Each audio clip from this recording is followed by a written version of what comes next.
Welcome back, you guys, to the Alisha and Lauren Purple Bloom podcast. And we're back today with episode 5. And this episode, we're going to title it Love is Savage, because we're going to be talking about a whole bunch of love situations, relationships, friendships, red flags, good things to look for, good things to look for in yourself, all kinds of fun things, our experiences.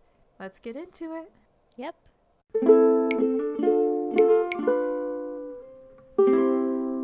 So our first topic is about friend breakups, because everyone, I feel like, has been through at least one friendship breakup in their life, right? Oh, yeah, I think so.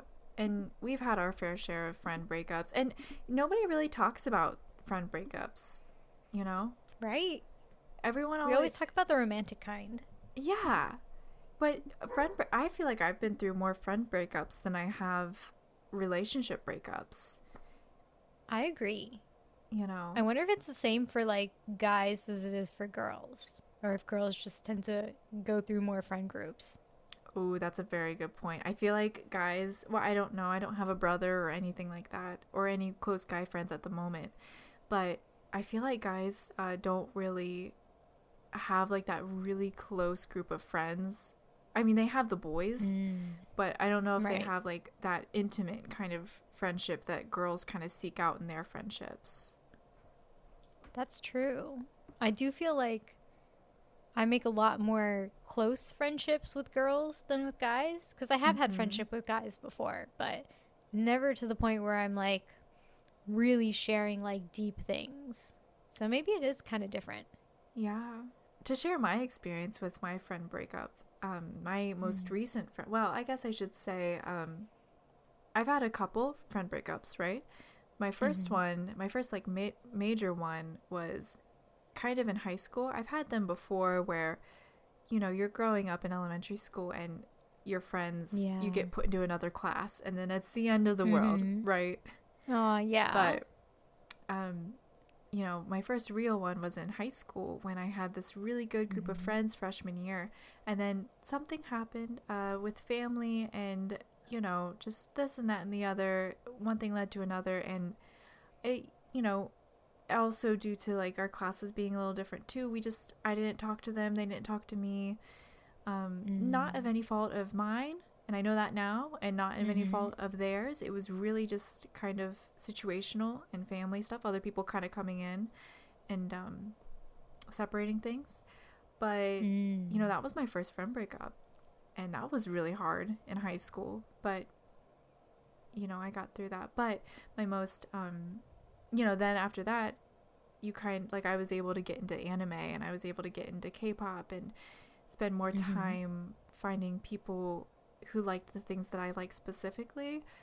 And then from there, by senior year, it's kind of cool because, like, how that worked out, like, freshman and senior year, like, bookends. By senior year, I had a really good group of friends and we all hung out after school and we all played Magic the Gathering with each other and stuff. Right. So would you say that the friendship breakup in freshman year helped you find, like, the actual good group of friends that you needed? Yeah, I would say. Yeah, but like, those group of friends that I had freshman year, they were still good. Like, if I was friends with them throughout all 4 years, they would have, like, they would be really good friends, you know? Like, I would be really, really lucky to have them as friends.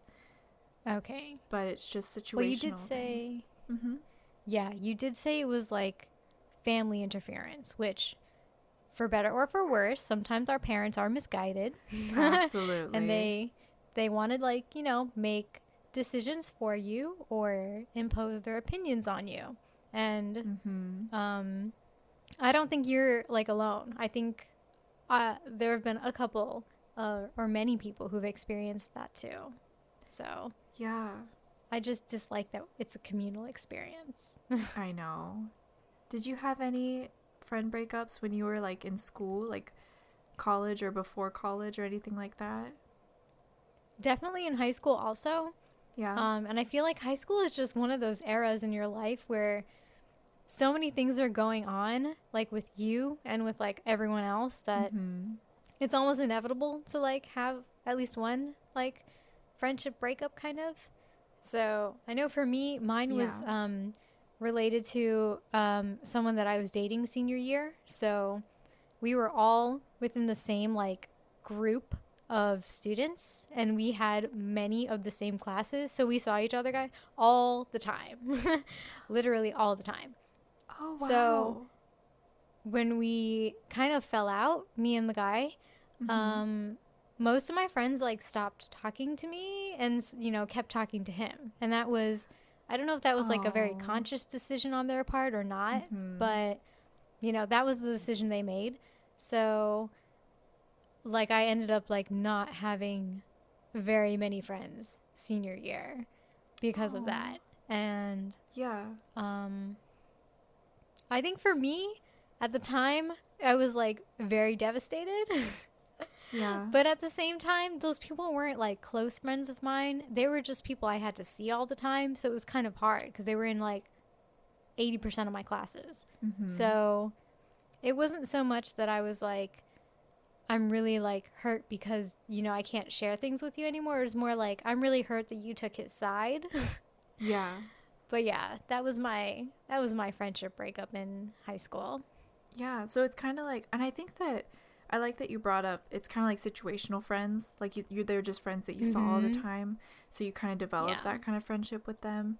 And I think that in high school, a lot of Yes. it is just that, like, these are the people that you see Mhm. every day and they're situational friends. But, like, at the end of the day, Mhm. are they going to be like you and me, like how you and me live in completely different states across the country, but we put that effort in to maintain our friendship, you know?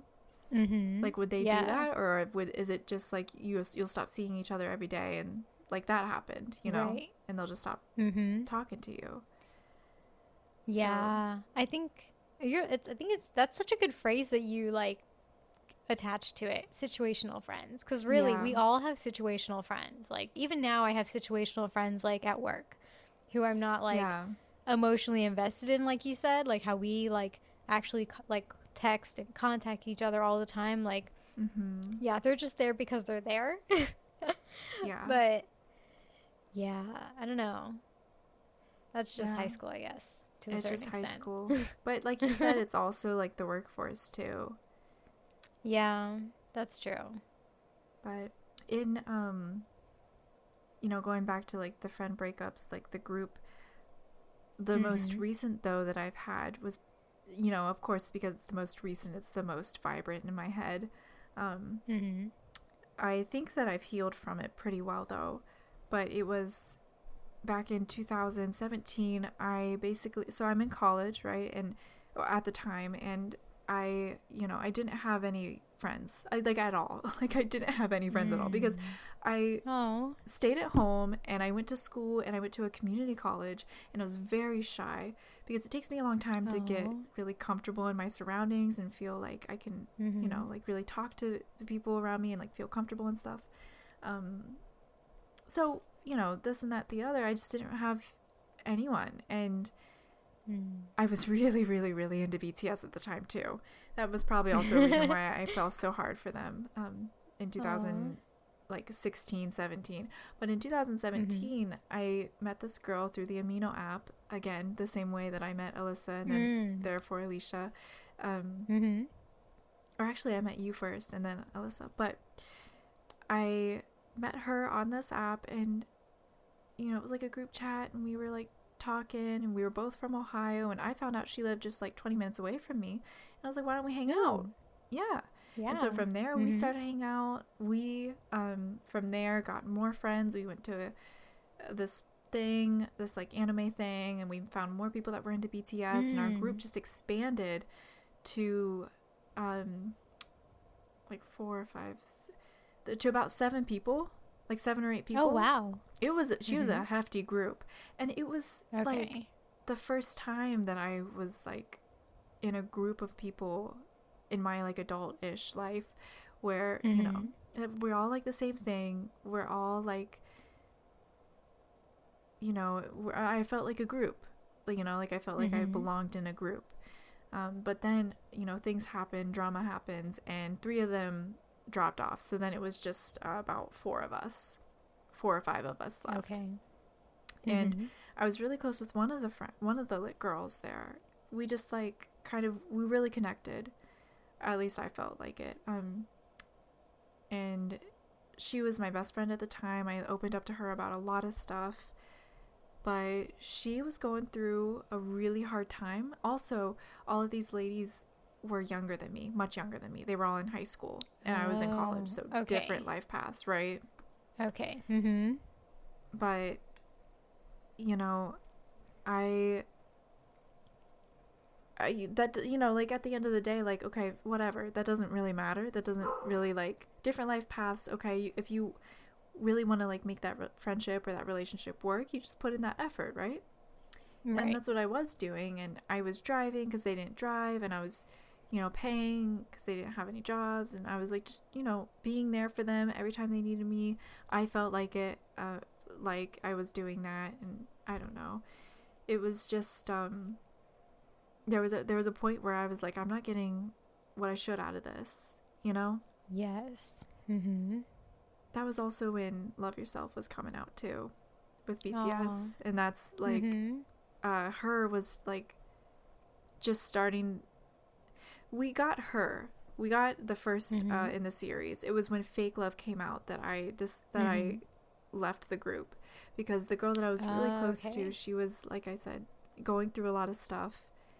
And, you know, it got to a point where I felt in the relationship like I would come to her and I would say like, hey, I'm having I'm really struggling right now, you know, and I need a buddy to listen to, like, to listen to me and like validate me. And it felt like every time I would do that, it was, okay, that sucks, but like, you know, what I'm going through is worse than you. And that's not that's not healthy. It's not it. Yeah, I think it's like, it's so important to like come to that realization. That's such an important realization to make. Like, I'm not getting what I want out of this relationship, because it's, right, you know, our sufferings are not a competition. It's not about who's suffering more, who's going through more things. Everyone's, you know, individual, but I'm really glad that you came to that conclusion. I'm very thankful I was able to come to it too, because I would have just been, I was very miserable, because I was just like, there's a feeling that I'm sure that you and like our listeners can relate to this, but it's like a needy kind of feeling, like you are invested in this relationship and you are not getting what you know you can receive in the relationship, and all you can think about is that person, and all you can think about is like, why am I not getting what I need to out, like, why aren't they paying attention to me, why don't I feel special to them? And that's like, it just like consumes your thoughts. It was like that, and it was just a really not a good place to be. And I tried to talk to her about it, but I tried twice. I was like, hey, can we talk? I want to talk to you. I need to talk to you about something. But she went and talked to another guy. She was like, okay, yeah, we can talk on. And I was like, no, I want to, like, you know, actually talk to you.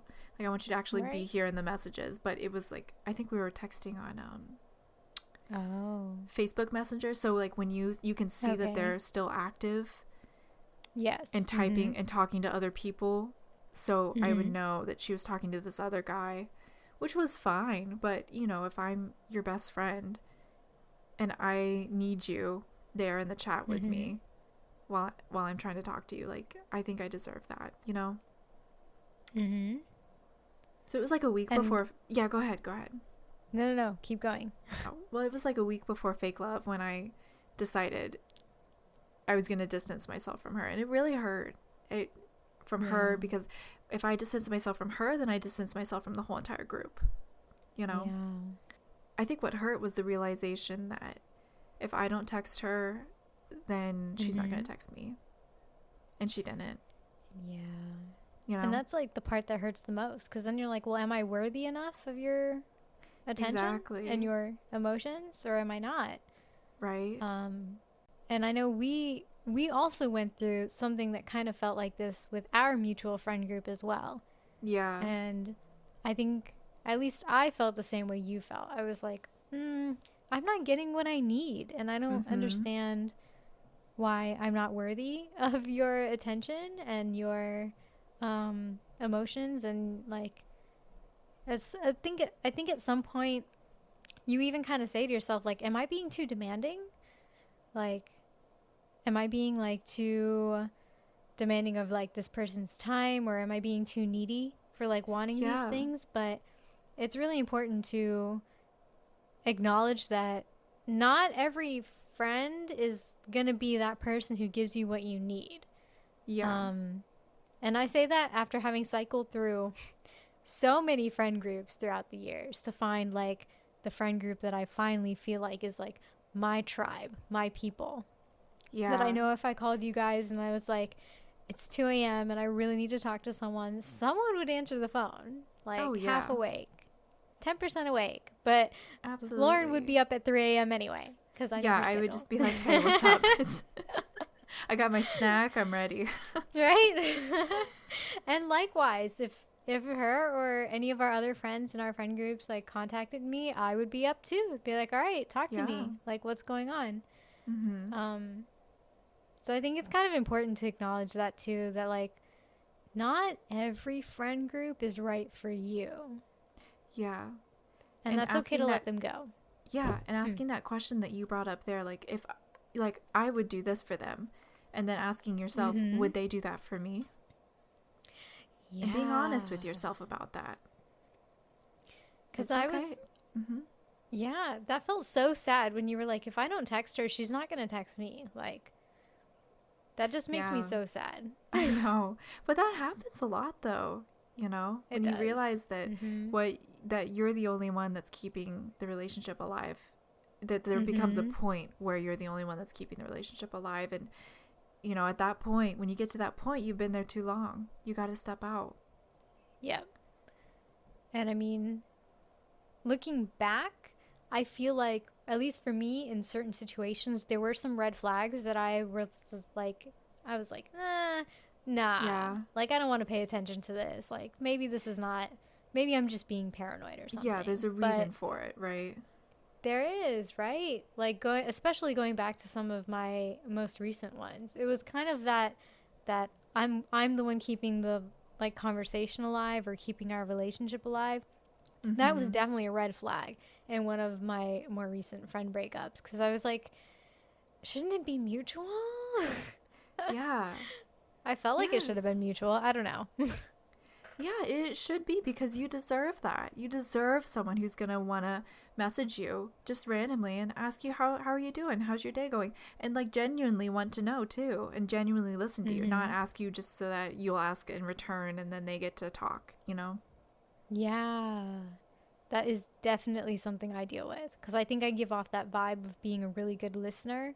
You do. So in like a lot of my friendships, I've always taken that listener role, and so I never get the opportunity to really like talk about my day or vent about my day. So if you fall into that role, I'm telling you that it's okay to take a step back and be like, no, someone needs to listen to me too. You don't always have to be the listener. Yeah, and I've told you before too, sometimes when we call, I know that like I get off on and I start venting and talking to you about everything, and then, you know, like after we call sometime, I'll be like, oh shoot, I didn't even ask her about like what she was doing and stuff. So I always try to make it a point now, at least when we call, to like listen to you. And like sometimes I'll notice you'll be like, okay, we're done talking about me, enough about me, let's hear about you. And I'll be like, no, we're not done. No, tell me about this. I want to know, because I genuinely do want to know. And you know, sometimes I feel like it's so nice. Yeah, go ahead. No, it's so nice to have a friend like that. I love it. I feel spoiled. Oh no. Well, that's how you should be treated though, Alisha. Honestly. That's how everyone here listening should be treated. And same goes for you, because I love hearing about your days. And I know that you tell me a lot more when I don't prompt you too much. If I just let you talk, you'll keep going. And I'm like, great. Oh my God. I love it. Lauren's going to keep telling me everything. Yeah. I kind of do. I'm sorry. No, but like, to me, that's me respecting your boundaries and letting you say what you want to say. Because I think it's different for every person. Yeah. Some people need that kind of prompt, you know, and some people just they need to just be let loose, and then who knows where they're gonna go. Bunch of branches are coming out. We don't know which one we're taken, which road we're taking, but oh, we're on this road now. We're turning west. Oh, now we're east again. Those are the best conversations, when you just get lost. Yeah. But you were in that group one where we were all in, though, you took the brunt of that because you were the closest with you know, who we kind of had to distance from because of just not in any fault of their own, not in any fault of our own. It was just, you know, I think that something wasn't clicking in our group, and it was just better for everybody in the situation to just kind of what's the right word? Not separate, but just kind of have our distance in that kind of sense, you know? Yeah, and I think it's important that you said that. Like, sometimes it's just that you guys are not all right for each other. And maybe one of you or two of you or a couple of you need to find the other groups that work for them. Yeah. Because it's not, like you said, it's not about anyone being right or wrong or good or bad. Like, that's too black and white for this world. But, yeah, so me and our friend were much closer than me and Lauren at the time, or me and our other friend. So I did kind of bear the brunt of that, but at the same time, it kind of felt like it was a little bit inevitable after a certain amount of time. Like, I think we kind of saw it coming in the distance, and we're like, oh. So I wasn't super surprised by anything that happened, and I don't think it was for the worse. I think it's done us all pretty good. All parties involved, truly. Oh yeah. So, you know, but yeah. Yeah, and I like what you said about, like, it was you both saw it coming, and that makes me think of that, you know, BTS might have been what was holding you guys together. It might have been what was holding all of us together, even, you know, in that, to that extent. Yeah, that's true. And it's just like, why I can put up with this, with these differences, if, you know, because I have, like, someone who's, like, close by and who it's already easy because they already know me, it's already comfortable, you know, we already have this kind of setup here, and it's just easy to just text them when a BTS run episode comes out, or when, you know, I listen to a song and I think of this, or this reminds me of Jungkook, or, you know, the different things like that. It's just easy and comfortable. So, you know, like what we were talking about, I think, was it episode 1 or 2 about being uncomfortable? A friend breakup in that same sense it's extremely uncomfortable. And I like what you said about kind of like sticking with a friend or a friend group, even though you know, like, there's not much holding you together. Because I think a lot of people end up in those friend situations where they actually kind of don't like their friends, but they're still with them and they still hang out with them because there's, I don't know, history. Maybe they're coworkers. Maybe there's just, like, you know, one thing that they had in common 5 years ago that they kind of no longer have in common, but they still hang out of obligation. Like, I wish we all had the freedom to kind of just let that go sometimes, because the world literally has billions of people. I guarantee you will find someone who is better suited to you somewhere out there. Yeah. And sometimes it's going to take a second. Sometimes you're going to have to feel that loneliness. It took me from when I really broke up with that friend group and that friend, you know, I was going through the fake love era, and you know, that was like right around the time when the tickets were going on sale, and then I met Alisha, but we weren't really friends. I mean, we were friends, but we weren't, like, close best friends. Until, you know, that takes time to build, right? And when I was, before I even found that group of friends in college, like I said, I didn't have any friends. And that was like 2 years that I didn't have any friends at all. Aww, you know, lonely Lauren. So you got to go through those, like, lonely periods sometimes, but they don't last forever. Like you said, there's a billion people in the world. things change, people change. But you were I going to think say the something. pandemic, yeah, I think the pandemic has really shifted friendships a lot too, because now we can't really meet up with our friends, right? So now it's like, now it really is kind of like, so what is really keeping me in this friendship? Like, is this person going to be there when I call them at 2 a.m. because like I want to quit my job because it's a nightmare? Like, are they going to be there to chat? Are they going to support me? You know, do I want to do that for them? So, but that's a really good point. And I think like that loneliness, it goes back to that loneliness too. Like, we've all been lonely at some point during this pandemic. Like, it's so refreshing now to just go hang out with someone at a cafe, even though we have our masks on and we are social distance. I'm like, I needed social interaction in my life. Yeah, someone my age, around my age, that's like, right? just to like talk to somebody. Yeah, like a friend. Yeah, it's so important nowadays. It is. Yeah, I agree. I think it's changed. And like going back to the situational friends, like I think that the pandemic kind of highlighted, in a sense, those situational friends and how close, how close they can, or I guess like how essential they are, to use that word, in your life and you in their life, in that respect. And also, like, to pivot from this, like, I think that this is like a subset of a friend breakup, but I'm sure that I know that you, and like I'm sure that a lot of our listeners too have gone through like a friend who has you were best friends before, and then they get a significant other, and suddenly you guys you're taking the back seat when and that is also just as hard. It's not a friend breakup necessarily, but it's still tough. It's like a half breakup. Yeah, it's like a half breakup, yeah. Because now you have to share your friend with someone else. Yeah, now you're not the number one priority anymore. Right. You share that spot with someone else. Yeah. And sometimes you're just the number two priority, Yeah.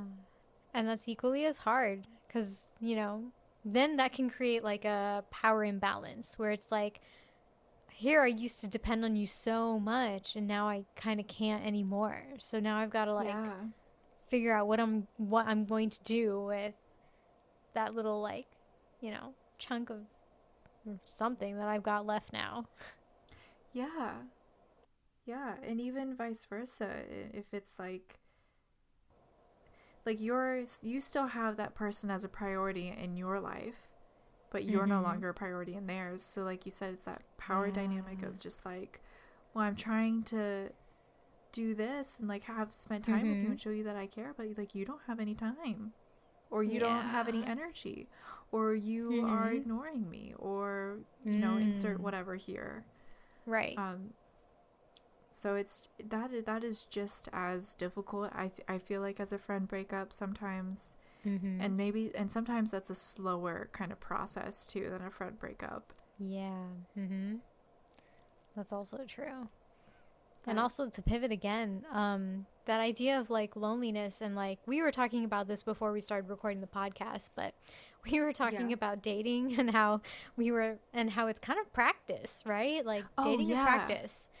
So yeah, it is. It made me think about like just those beginning stages of a friendship where you're not quite best friends yet, but like you're still trying to figure out if you're like compatible. Like, do we like the same things? Are we like, do we kind of get along? Like those stages, I don't want to undermine them, because I'm the kind of person who I'm like, if I don't love you within like our first 2 weeks of knowing you, I'm kind of like, I'm over it. Well, you can tell usually if your energies click or if your vibes, mesh well together.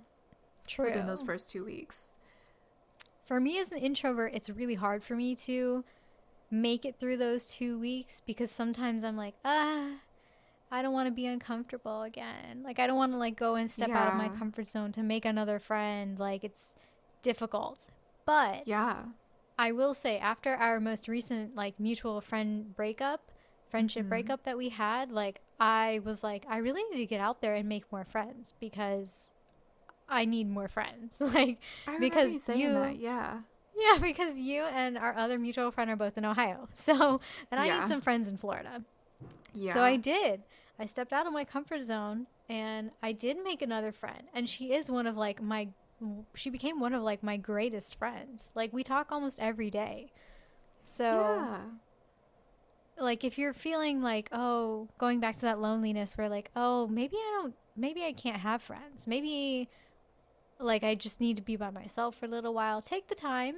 And when you're Mm-hmm. ready, be a little uncomfortable. Let yourself be a little uncomfortable to get to know someone else, because there's no obligation, right? Like, you don't have to be Yeah. friends with this person. You don't have to keep Yeah. talking to them if you don't want to.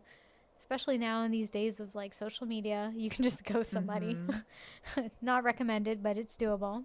Yeah. But you never know. You might find like someone who really works for you and whose energy really gels with you. Because I did. And I would never have Yeah. done that if I hadn't had that friendship breakup happen. Yeah.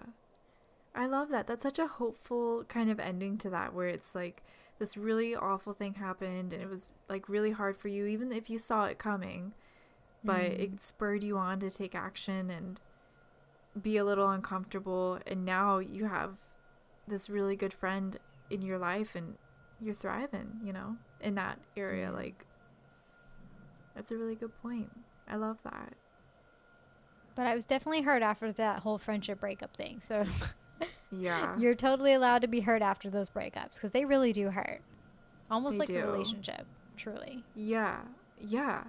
And it's, I mean, depending on how much your friend was in your life, it's a big change to be making too when you go through a friend breakup. Yeah. But along with that, though, friend, like, we also have that we wanted to talk about red flags here. Yeah. Like with relationships and things like that, and kind of talk about our past relationships, and these like romantic relationships is what we're talking about now. Yeah. Because, oh lordy, have we been through some relationships with some red flags. And yes. just there's things to look for, just like how there's things to look for when you're in a friendship and you're not getting what you should be getting, and you feel like you're not getting what you should be getting out of the friendship. The same thing applies to relationships too. Yeah.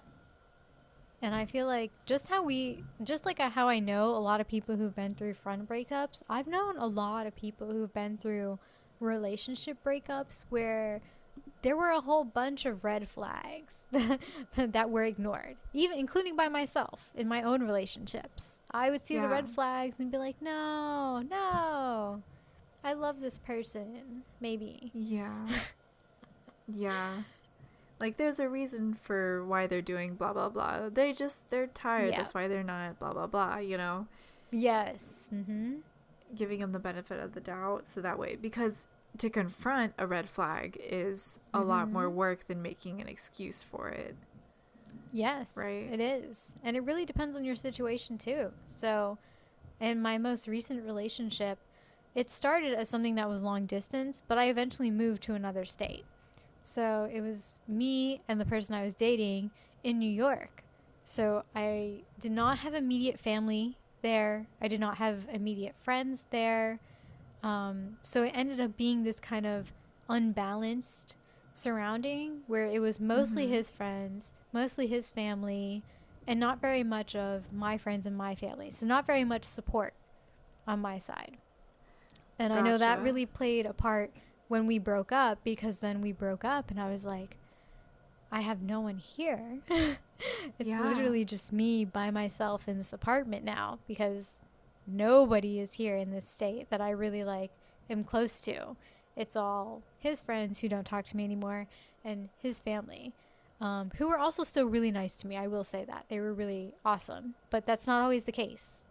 Sometimes the family won't talk to you again either. So for me, a red flag for that whole relationship, which was like a constant red flag, was like controlling behavior. And I just continually ignored it because I was like, no, I don't know what I was thinking. I was like 22, 23, 24. I didn't really think about things. I was like, oh, I'm finally in New York. I'm finally like getting to finish my degree. Like, I just kind of ignored it because it wasn't serving a purpose, as odd as that sounds. But no, that makes sense. it was something I really should have paid attention to because it was a reoccurring thing. Like in the 2 years that we dated, this was like a constant thing. And I think the thing about red flags is they never go away. Like, you might get better at ignoring them, but they're not going anywhere. So finally, I think towards the end of our relationship, I was like, this is unreasonable. Like, no, I can't do these things because these are unreasonable things that I just can't do. Like, and I don't understand why you want me to do them. So that and communication. Communication was a huge red flag. I myself was a terrible communicator. And so I never really learned how to communicate well in relationships, like especially what I needed. So being in a relationship where the other person in the relationship also couldn't communicate what they wanted and needed meant that we never really communicated. Period. It's just radio silence.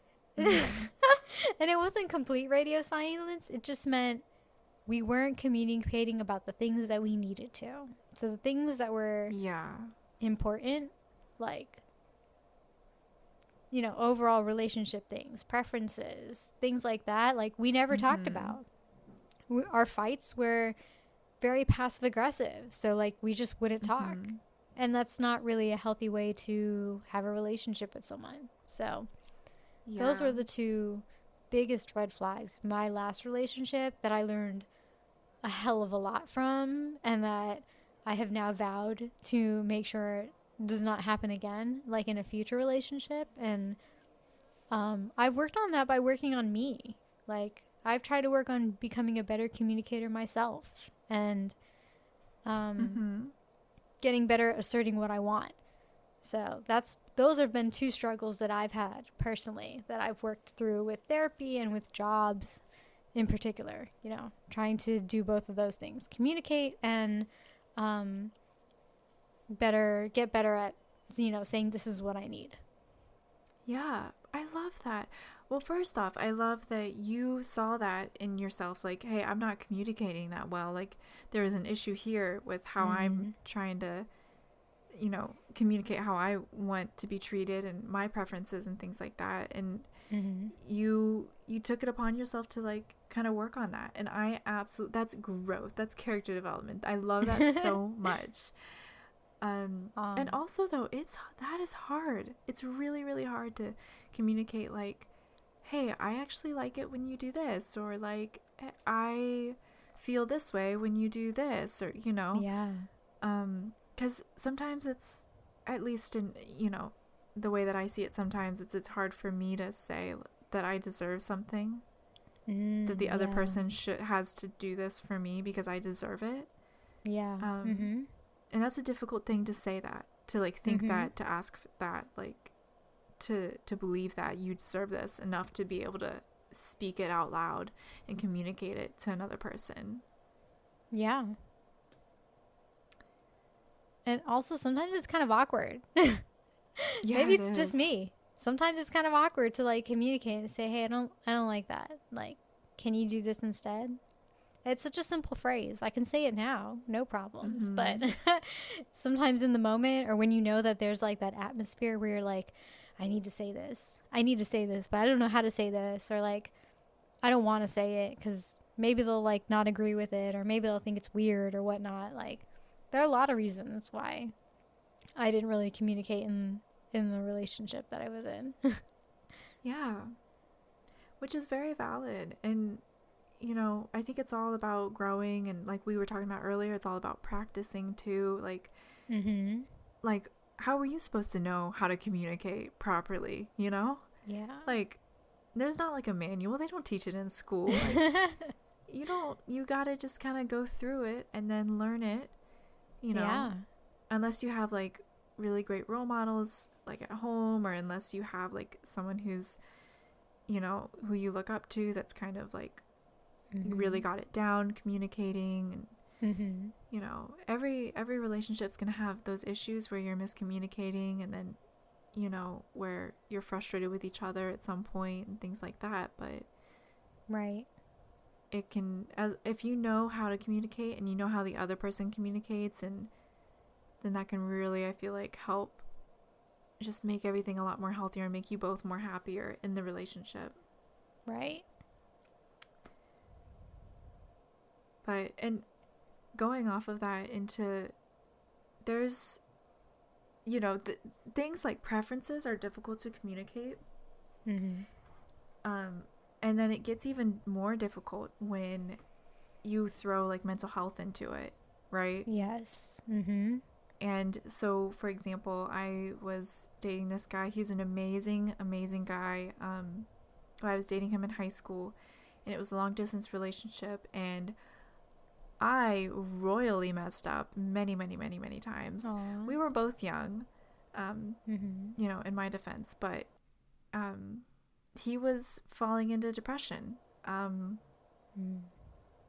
And I didn't, like, I was a kid. I didn't know how to deal with someone who, I shouldn't say how to deal with, how to communicate properly with someone who's dealing with depression. I didn't know how to be there for him properly. I didn't know how to do anything. I was going through my own stuff when I was in high school, right? Like we all are. Right. But when you're going through something and you're young and you're not treating it, or people don't believe you, and then you, oh God, I don't want to say taking it out on your significant other or your closest person, whether that be a best friend or a sibling or what have you. But it can be a lot of, if that other person doesn't know how to respond, it can be really heavy on your relationship, right? Right. It can. It all just kind of depends on who you, like if you're talking, like if I was talking to somebody and they were really struggling with depression, I would have a much, much better mindset going into it. I would have a much, much better kind of toolbox to work with and be like, okay, well, you're feeling this way. Let's get you out of the house. Let's go to the museum, or let's, you know, do an activity together. Let's talk about it. Right. Well, when you're a kid, you don't know that. And of so, course. yeah. So, cause like, again, like we were talking about with your situation, like who's going to teach you how to communicate? Right. So when you have things like that, whether it's depression, anxiety, like an eating disorder or something like that, it can be really hard for the other person involved. And in that case, it was me that was involved.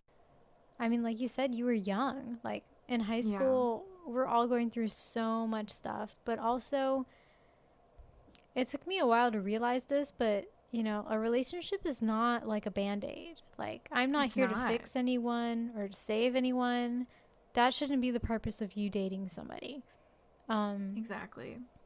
I firmly believe that whoever it is in the relationship who needs help, like you've got to help you. Like I went to therapy while I was in my relationship for me, not for him or for us. Like it was to help me get better.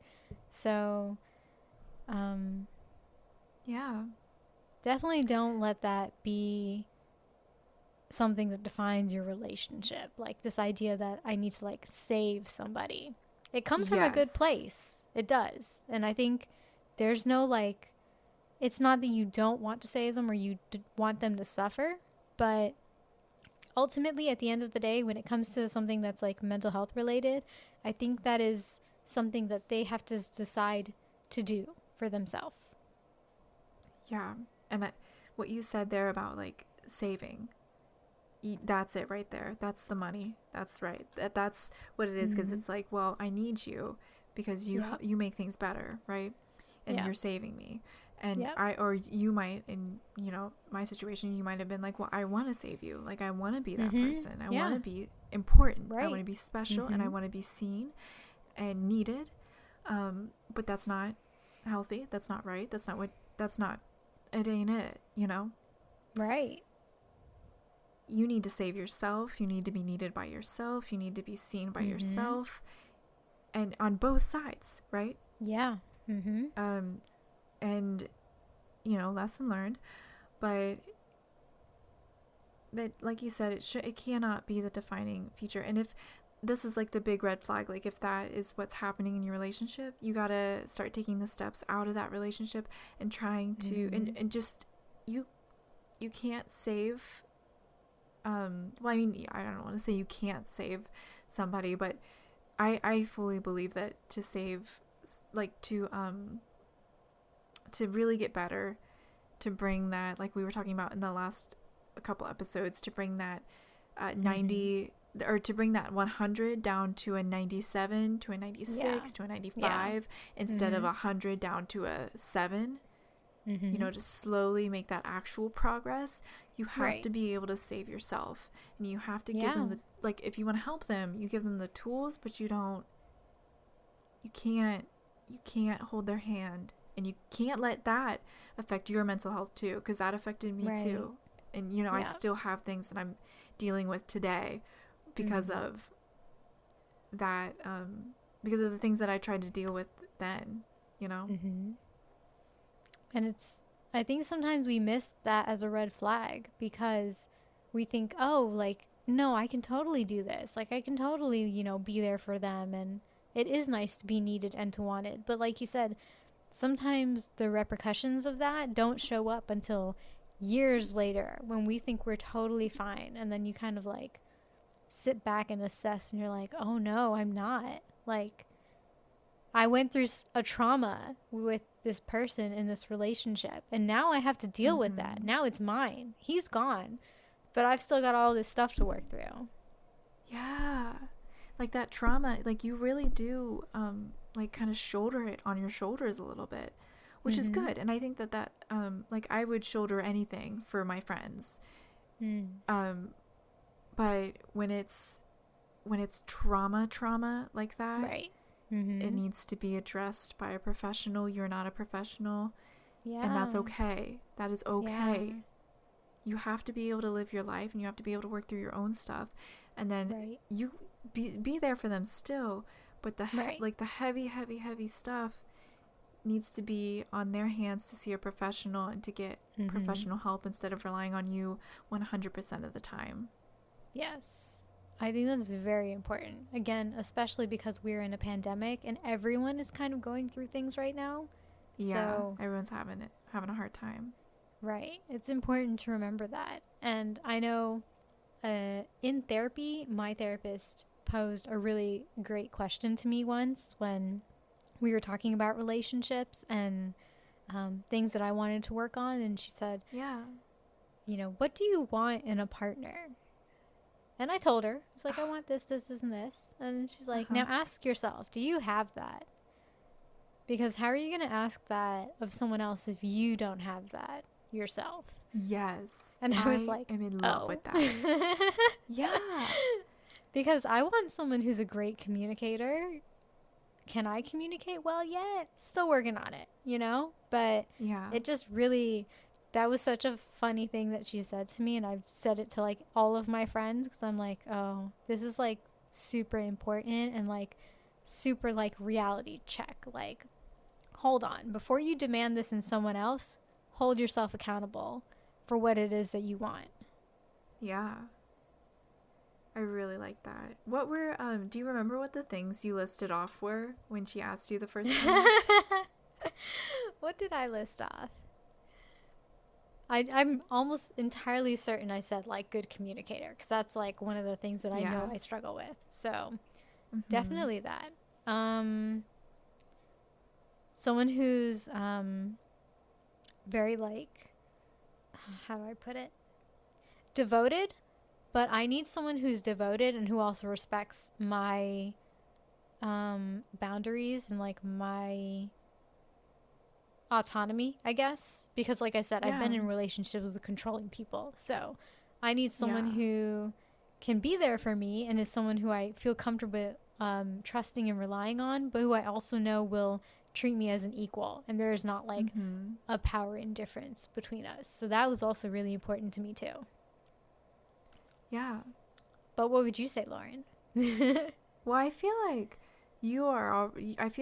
you're a very, very good communicator, especially like now where you are, because I've seen you like demand things at work that I feel the Alisha a couple years ago may not have asked for. Oh, that's true. That's true. You know? I think in both of our defense, I think we've both grown very far in the years that we've known each other.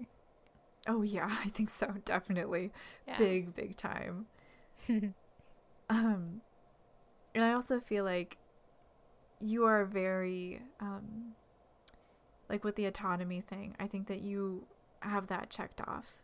Because I've never once like felt like you were controlling or like, you know, jealous at all of like if I hung out with another friend or if one of your other friends have other friends, you know, if anything, you're like, good, like that's good. We are our own two separate people, and we gotta spend time with, you know, developing those people, you know, our person, and I love that. That's true.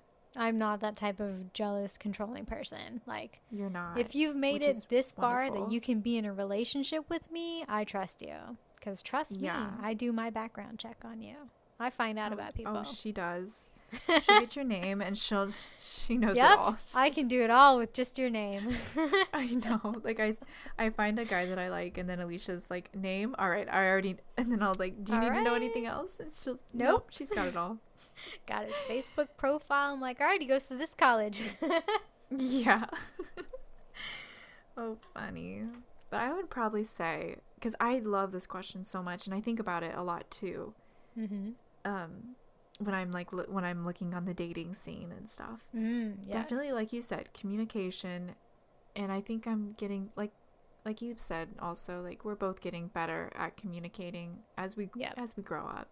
You know, I think that comes in time if you put in the work and actually work on it. Yeah. And I